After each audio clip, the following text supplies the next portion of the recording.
Advance Training Nasional HMI Sekot Ambon jelaskan janji politik Pemda dalam program prioritas. Hari kedua pelaksanaan Advance Training atau Latihan Kader 3 atau LK3 tingkat nasional Badan Koordinasi atau BADKO Himpunan Mahasiswa Islam atau HMI Maluku.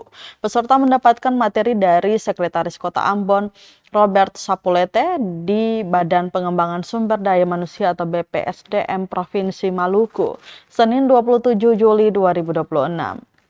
Kegiatan ini tak hanya diikuti peserta dari Kota Ambon, tetapi juga dari daerah lain seperti Kalimantan dan Maluku Utara.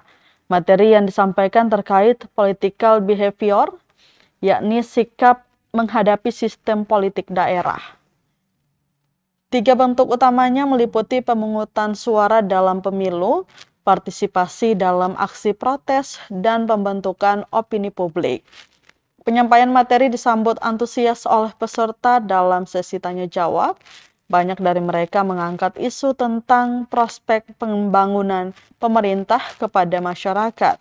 Sekretaris Kota Ambon Robert Sapulete menjelaskan beberapa program prioritas Wali Kota Ambon yang telah dilaksanakan, seperti akses air bersih, perbaikan dan pemeliharaan jalan, penataan pasar, layanan publik, bidang kesehatan, dan pendidikan di Kota Ambon.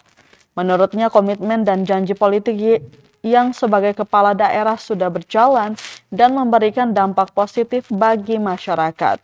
Robert berharap melalui kegiatan ini peserta dapat membawa pengalaman dari proses training ke daerah masing-masing, sekaligus menjadikan Kota Ambon sebagai teladan dalam pembangunan daerah.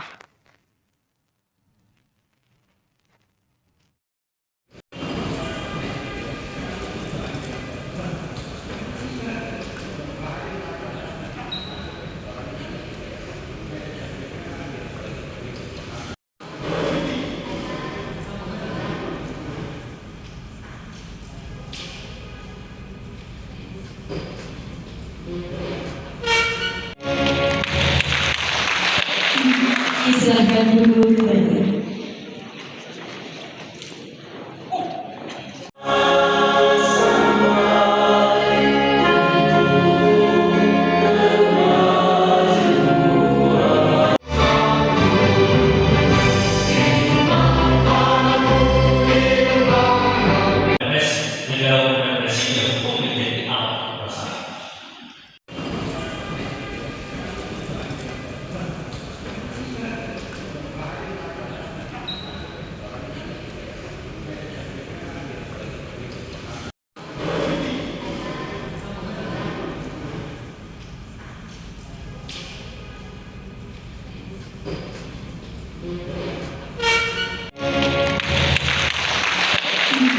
Silakan duduk kembali.